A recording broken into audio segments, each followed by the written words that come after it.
Ganitong pagkabit guys ng taga. Ito butas oh. Diyan ipapasok yung nylon, ha? Ha? Up, ilain. Pagkatapos hila.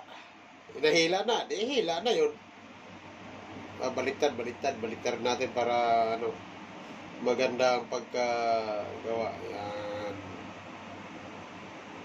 Yan. Pagkatapos, yan o, ha?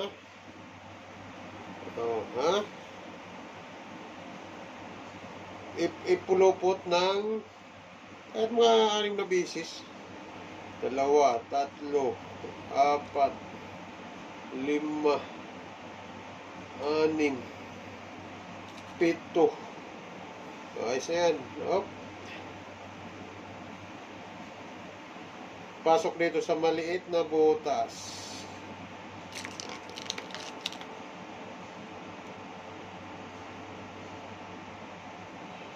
Yun na. Ngayon, hilain natin. Okay.